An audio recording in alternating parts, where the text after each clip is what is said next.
struggling with procrastination, lack of discipline.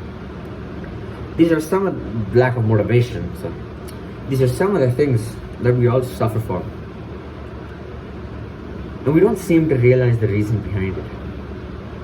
We feel the need to study or go to the gym, but we don't.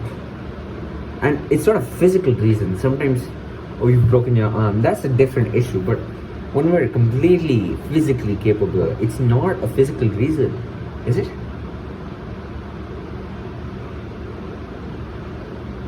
No.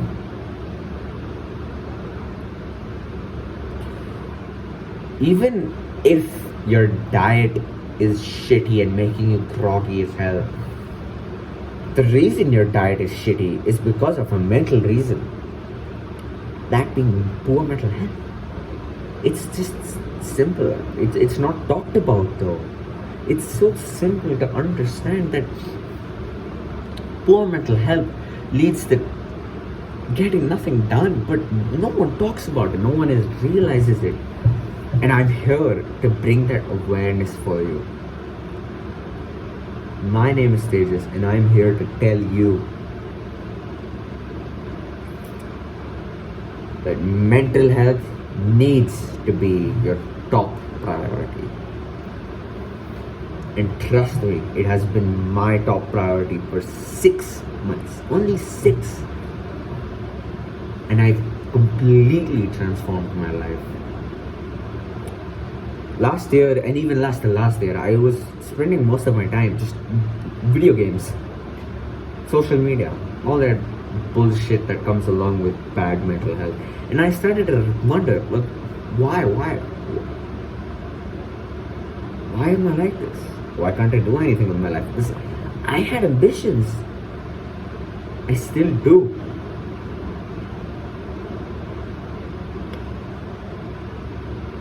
And just the smallest of research was enough to show me the practical steps I needed to take. When I was younger, I already said this, but I used to play video games, social media, and social media was there also, and I was introduced to it at 9-10 years of age, and it terribly impacted me. A negative, horrible, bad impact on me. I literally waste hours, and as a 10-year-old, I'd sleep at 3 fucking a.m.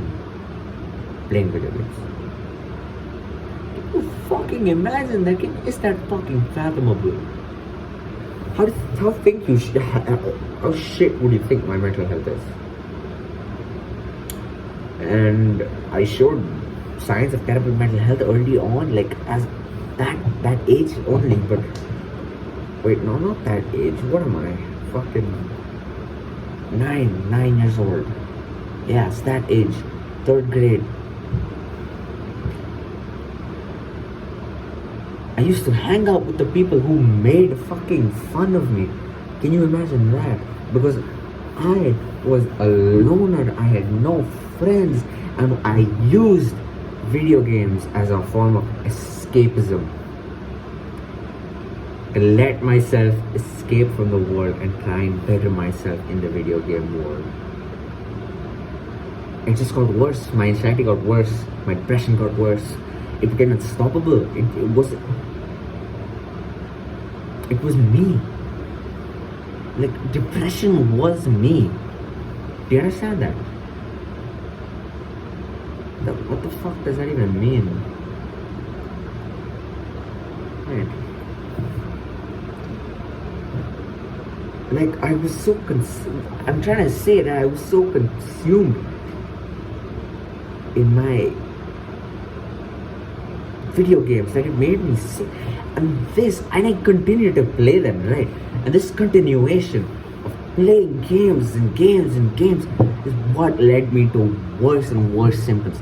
We as teens, I don't know why the fuck, but we're hardwired to believe that the things that the bad habits that we do, video games and shit, the more we do it, our symptoms will go away. And video games is not just one. Video games and social media are just 2 symptoms. Fortunately enough, what I jacked off a little bit when I got older. And these three are terrible. Video games, social media, jacking off. Just these three in itself are the worst things for your mental health. We all are hardwired to completely just do the habits that we know are bad. Like video games, we know are bad, but we will do them over and over and over because they give us a sense of instant pleasure. And that instant pleasure is detrimental for us in the future. And I want to stop this. I want to help. I want to help change this. I mean, imagine you have great mental health. Would you have problems going to the gym? No, you won't. Would you have problems studying?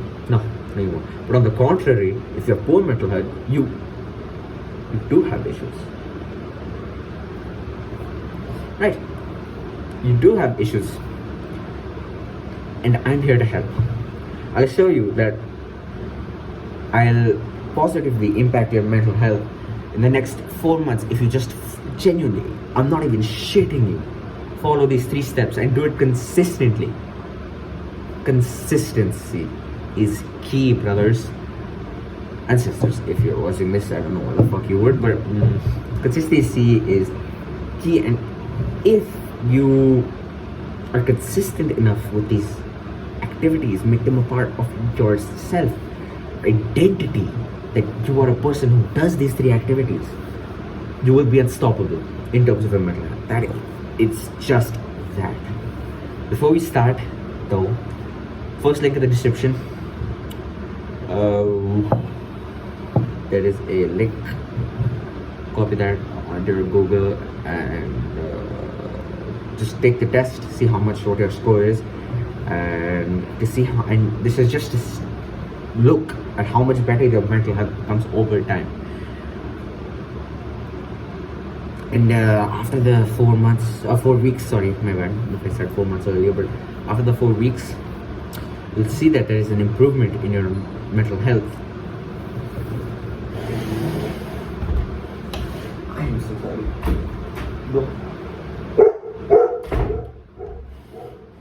I'm so sorry about that. Anyways, firstly, you will need to build discipline before we get into the 3 steps. Discipline, to put it simply, is taking action on something difficult even when you don't want to, especially when you don't want to actually. We can improve it like a skill, such as we improve our skills in Valorant, League of Legends, or the game shitty games we play. But if imagine you're level 15 in Valorant and someone's level 100, you just started the game, you're just learning the new mechanics, which is better, Vandal, Phantom, all that fucking bullshit. Would you do the things that people are Diamond or Platinum or Immortal or Radiant would do? Would you do that? No, you're learning other things, right? You're learning the basics of the game, right? So similarly, and you will do smaller things, right? So similarly, you need to start small in terms of discipline skill. You will not do what the people who have a level 100 of discipline do. Like, suppose they have an intense level of discipline that you need to cultivate. And to start cultivating that, you need to start small. And these small activities may seem insignificant to you, but I promise you they are not. And they just happen.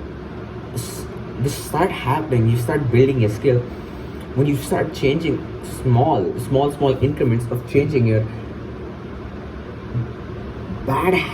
good habits, like how much you spend in good habits, and you increase that time. So say you have this much of good habits, this much of bad habits. You slowly increase that, and boom, this much of good habits, this much of bad habits. That's what I mean. Slowly, and the discipline. You have to be consistent. Do small increments. Like, suppose you're going to the gym, right? You just go in, do like 5-minute cardio, come back home. Next week, do 10-minute cardio, come back home. Next day, do 20-minute. That's a bit exaggerated, but you go even slower than that. But that's the point. You go slower. You go slow. You go slow, and slowly your skill of discipline will build up. But one thing you need to remember is, even if you don't feel like doing it, you're trying to build the habit of going to the gym or whatnot, do the habit. Go to the gym, even if it's for like 2 minutes, 5 minutes. Just go to the gym, man. You need to understand how powerful that can be. Now, I will introduce you to the 3 steps that are practical. Firstly, I will link down a course, Coursera.org, Science of Wellbeing. It's called Coursera. It's on Coursera.org. It's completely free. You don't need to do anything. You just sign up, enroll for the course, and click the option that is without the certificate. Watch the introduction of that course and come back. I'll link it down in the description below. It is the Science of Well-Being by Dr. Laurie Santos. This is the most important step in the entire 3 steps. This is the most important one. And just so you know, this is backed up by sciences and studies. So this is proven to help you. So don't worry about, will this actually help me? I don't think a professor is also that stupid enough. She'll obviously know, and she'll do her research since she's a professor. So I don't think you need to think about that. But just in case if you are that stupid enough to believe it won't work. Second step, gratitude journaling. Be honest. When are you really grateful for the things? Some of you may think I'm being like an old fucking millennial asking, when are you even grateful for things? That is the least of my concerns. Genuinely, but I'm genuinely asking, when are you grateful for things? Like, I'm not saying that, oh, you got some new shoes, new Jordans, why aren't you grateful for them? I'm not asking that. I'm genuinely just asking, when was the last time you were grateful for something? It's been a while, I assume. So that's why I want to introduce you to gratitude journaling. Now, gratitude journaling is a simple but powerful practice that involves, as simple as it sounds, to journal about things you're grateful for. Each day, consistency though. Take a book, write the date, write down gratitude, and write 3 to 5 things you're grateful for. It's just as simple as that. They can be big, they can be small, they can be medium sized, whatever the fuck you want to write, just write them. It takes a couple minutes. Don't rewrite the thing. It takes a couple of minutes anyways, and I prefer if you don't rewrite the same things over and over. I'm sorry, just give me a second. My nose is fucking kill me.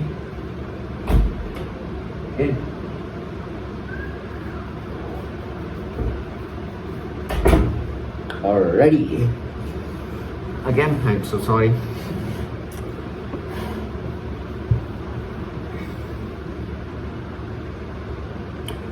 Actually, whenever you wake up,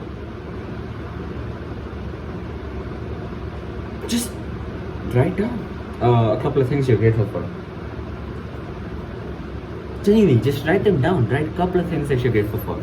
And sooner or later, when you get up and immediately just write them down, you start waking up in a state of gratitude that is so powerful. And another powerful aspect is that you start being grateful for the mistakes you make, and the main part of gratitude journaling is the minutes spent in the state of gratitude. That is the most powerful thing about gratitude journaling, and I think you all need to harness it. Practice step number 3, as corny as it sounds, meditation. This literally,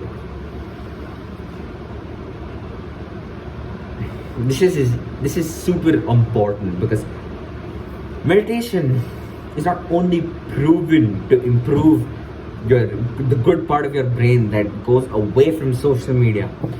It is proven to help mindfulness, focus, attention, and like clear-headedness while pursuing hobbies such as reading, such as working, such as exercising, that type of hobbies. So this section alone, it reduces anxiety as well, and I talked about being mindful and everything. If you want, I'll give you an example, but imagine if you're just talking to your mother or friend and you can't fucking focus on what they're saying. How terrible is that? You don't want to live like that. That's not an ideal way to live. You want to focus, you want your attention span to be there. So meditation allows you to get the fuck away from clear, like fogginess, thinking about thoughts here and there, to pay attention in class and understand the topics that are going on. And for the first few weeks, it'll seem insignificant, but trust me, for a couple of months, 2 months, 2 months actually, you will see so much improvement in your mindfulness, in your clear-headedness, in your anxiety. You won't be moving as much, you won't be doing that fucking retard shit that some people might do, and you won't be shaking your legs on the desk. That does happen sometimes if you have like a high adrenaline. Sometimes you're scared of something, but that's just the flight or fight reflex. You can't really do much about that. And for the people who can't really focus, I'll link down a guided meditation. But let's just get into what meditation, like how it works, how we do meditation, right? So you close your eyes, breathe in from the nose. You want to focus on one particular thing. You can focus on your external environment, the touch, the sound, the touch, the sound, the breath, or how your legs sweat and all that. Well, that's kind of unusual, but anyway, it's kind of hard, so I said sweat. But what I do is I focus on my breath. So I close my eyes, I inhale, exhale. So I focused on the path of breath, of going in and then going out, or inhaling, exhaling. And trust me, you start off small. Even I started off at 2 minutes, and currently after 6 months or so, I'm doing 10 minutes daily. And that's, no, not 6, 4 months meditation, I'm doing 10 minutes daily. And that shows that it's okay to go small, but just be consistent about it. And in summary, taking action, building discipline, all of that, and like journaling, meditating, gratitude journaling, I mentioned that already, are all like important parts in improving your mental health. There are obviously other ways, and those other ways you will learn through in the course. And please, the moment the professor asks you to do a task, do it. Stop the video right there. Do it.